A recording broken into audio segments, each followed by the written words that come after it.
Hello friends, आपका अपना YouTube channel civilian 2.0 में फिर से स्वागत है। मैं आपके लिए फिर से एक छोटा सा वीडियो लेक्चर लेकर आई हूँ, जिसमें कि हम वेद के आगे हम जो पिछले वीडियो लेक्चर में हमने आपको बताया था वेद क्या होते हैं और उनके जो कितने वेद होते हैं, 4 वेद होते हैं, और उनके ज्ञानी कौन थे और उनके उपवेद कौन थे और उनके उपवेद के ज्ञानी कौन थे। ये सारी बात हम पिछले के वीडियो लेक्चर में हम लोग देख चुके थे। नेक्स्ट दोस्तों, इस वीडियो लेक्चर में हम वेद के आगे जो अलग अलग जो वेद हैं, जैसे कि यजुर्वेद, सामवेद और अथर्ववेद, ये 3 वेद को आपको बताना रह गया था, जो हम इस वीडियो लेक्चर में खत्म करेंगे। दोस्तों, सबसे पहले ये जान लेंगे कि यजुर्वेद वेद त्रय में आते हैं कि नहीं आते हैं। तो ये सवाल आपके लिए बहुत ही ज्यादा इंपॉर्टेंट होने वाला हो जाता है, क्योंकि आपके एग्जाम में ये सवाल पूछे ही जाते हैं कि वेद त्रय के अंतर्गत कौन कौन से आते हैं। तो वेद त्रय के अंतर्गत आपके कौन कौन से हो जाएंगे, तो ऋग्वेद, यजुर्वेद और सामवेद, ये क्या होते हैं, वेद त्रय के अंतर्गत आते हैं। तो दोस्तों शुरू करते हैं यजुर्वेद से। सबसे पहले दोस्तों जान लेंगे कि यजुर्वेद, इसमें कितने मंत्र हैं और इसमें किसके बारे में चर्चा की गई है। तो हर एक वेद में ये इम्पोर्टेंट रखता है। तो दोस्तों इसमें 1990 मंत्र है। कितने मंत्र है? 1990 मंत्र है, और इसमें युद्ध एवं कर्म कांड की चर्चा की गई है। तो कौन से वेद में दोस्तों? तो ये आपका हो जाएगा यजुर्वेद में। नेक्स्ट दोस्तों, यह एकमात्र वेद है जिसमें कि क्या, गद और पद दोनों की चर्चा की गई है। ये भी आपसे प्रश्न बनते हैं कि कौन से ऐसे वेद है जो क्या है जिसमें गद और पद दोनों की चर्चा की गई है। तो ये आपके हो जाएंगे गद और पद की चर्चा किसमें की गई है, तो यजुर्वेद में की गई है। नेक्स्ट दोस्तों, इसके ज्ञानी कौन है? तो अथर्ववेद क्या है, यजुर्वेद के ज्ञानी है। तो पूछे जाते हैं कि यजुर्वेद के ज्ञानी कौन है, तो अथर्ववेद। नेक्स्ट, उपवेद कौन है इसके? तो उपवेद कौन हो जाएगा, यजुर्वेद के हो जाएगा आपका धनुर्वेद। और इनके ज्ञानी कौन है? धनुर्वेद के ज्ञानी कौन है दोस्तों? तो विश्वामित्र आपके क्या है, धनुर्वेद के ज्ञानी है। नेक्स्ट दोस्तों, सामवेद क्या है दोस्तों? तीसरा सामवेद। तो सामवेद क्या जानेंगे कि इसमें कितने मंत्र है दोस्तों? तो 1549 मंत्र है। सामवेद में कितने मंत्र है दोस्तों? तो 1549। ये टोटल जो मंत्र है ये टोटल सामवेद के नहीं है। सामवेद के केवल मात्र 75 मंत्र है। कितने दोस्तों? 75 मंत्र है, जो क्या है, सामवेद के मंत्र है। ठीक है, सामवेद। ठीक है, और बाकी सारे जो मंत्र लिए गए हैं वो कहाँ से लिए गए हैं? तो ऋग्वेद से लिए गए हैं। बाकी सारे मंत्र कहाँ से लिए गए हैं? तो ऋग्वेद से लिए गए हैं। ठीक है, नेक्स्ट, सामवेद में भारतीय संस्कृत के 7 स्वर जो आप लोग सुनते होंगे शुरू से, कि बचपन से ही आप लोग सुनते होंगे, क्या, सा रे गा मा पा ध नी, ये क्या है, 7 स्वर हैं जो संगीत के हैं। जो किसके में चर्चा की गई है 7 स्वर के? तो भारतीय संगीत के 7 स्वर की चर्चा किसमें की गई है? तो सामवेद में की गई है दोस्तों। नेक्स्ट जानेंगे कि इनके ज्ञानी कौन है। तो सामवेद के ज्ञानी कौन हो जाएंगे आपके? उद्गाधा हो जाएंगे। और अगर बात की जाए यजुर्वेद के, आपका हो जाएंगे अथर्ववेद। नेक्स्ट दोस्तों, सामवेद के उपवेद क्या है? तो सामवेद के उपवेद आपका हो जाएंगे गंधर्ववेद। सामवेद के क्या हो जाएंगे आपका उपवेद? गंधर्ववेद। इसके ज्ञानी कौन है दोस्तों? तो इनके ज्ञानी आपके हो जाएंगे नारद। नारद क्या है? गंधर्ववेद के क्या है? ज्ञानी है। नेक्स्ट इसके बारे में जान लेंगे दोस्तों। भारतीय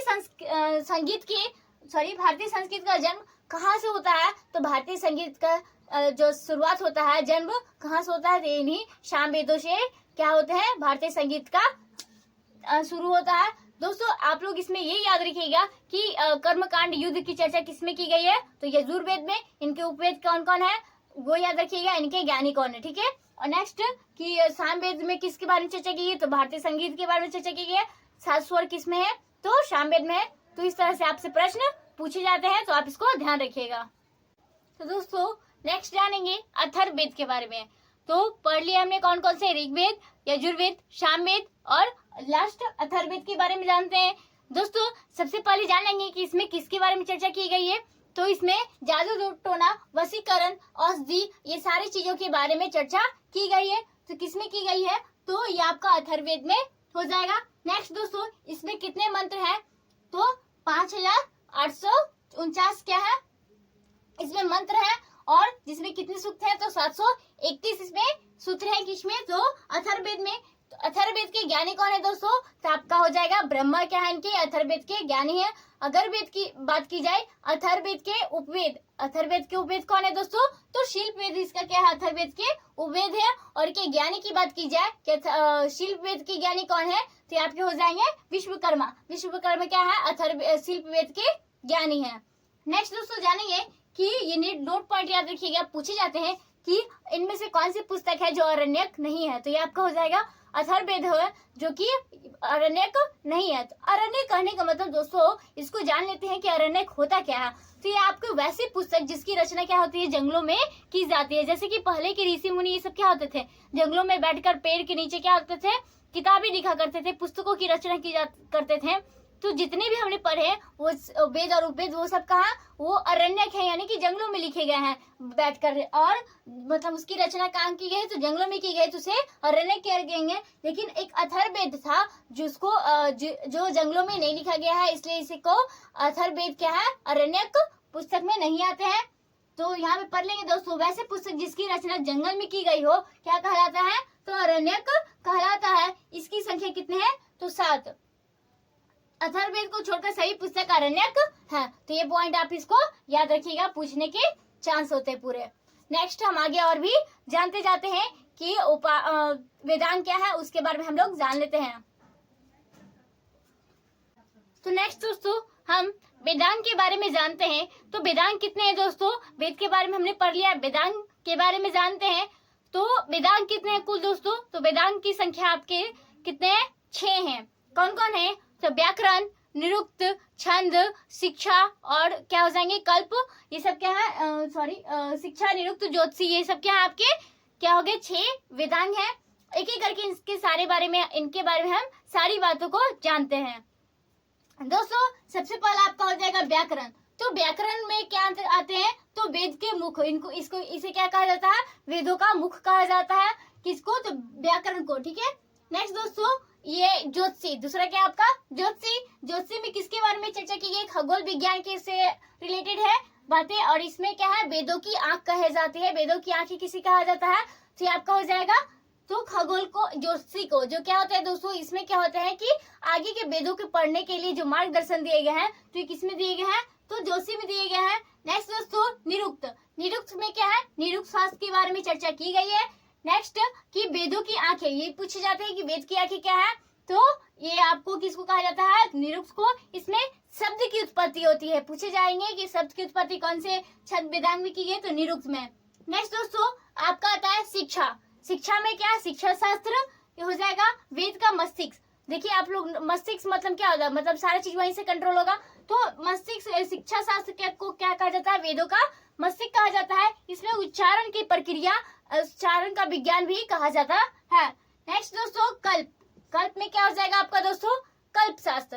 तो कल्प शास्त्र में किसके बारे में चर्चा की गई दोस्तों, तो कर्मकांड। क्या दोस्तों, कर्मकांड का प्रतिपादन किसमें किया गया है, तो कल्प में की गई है। नेक्स्ट दोस्तों छंद, क्या है, छंद में छंद शास्त्र के बारे में है। नेक्स्ट इसमें क्या हो जाएंगे, वेद मंत्र, किसमें की गई है चर्चा, वेद मंत्र के, तो छंद में की गई, छंद शास्त्र में। ये नोट पॉइंट है जो आप इसको याद रखिएगा, 4 नोट पॉइंट, ये भी आई है। क्या दोस्तों, अगर ऊपर के बारे में ना पता हो तो सीधे याद रखिए 6 आपके क्या होते हैं, वेदांग होते हैं। कौन कौन होते हैं वो नाम याद रखिए, और इधर का ये जो स्टार पॉइंट हम आपको लगा रहे हैं, इसको याद रखिएगा, आपके प्रश्न नहीं छूटेंगे। कल्प की रचना किसने की है, तो गौतम ऋषि ने किसकी रचना की है, कल्प की रचना की है। नेक्स्ट दोस्तों निरुक्त की रचना किसने की है दोस्तों, तो यास्क महोदय ने, यास्क ने किसकी रचना की है, तो निरुक्त की है। नेक्स्ट दोस्तों ज्योतिषी की सबसे बड़ी जो पुस्तक की है, तो कौन सा है, तो ज्योतिषी की सबसे बड़ी पुस्तक क्या है दोस्तों, महाभाष्य क्या है, ज्योतिषी की सबसे बड़ी पुस्तक है। ये भी प्रश्न आपसे पूछे जा सकते हैं। नेक्स्ट दोस्तों व्याकरण की जो पुस्तक है, पहली पुस्तक क्या है, तो पाणिनि के द्वारा लिखी गई अष्टाध्यायी जो पुस्तक है, जो क्या है, व्याकरण की सबसे पहली पुस्तक है। तो दोस्तों आपका यहाँ पे क्या होता है, वेदांग समाप्त होता है। तो वेदांग में आपको इतना ही बातें पढ़ने थे। आप 6 नाम याद रखिएगा, व्याकरण, ज्योतिषी, निरुक्त, शिक्षा, कल्प और ये छंद।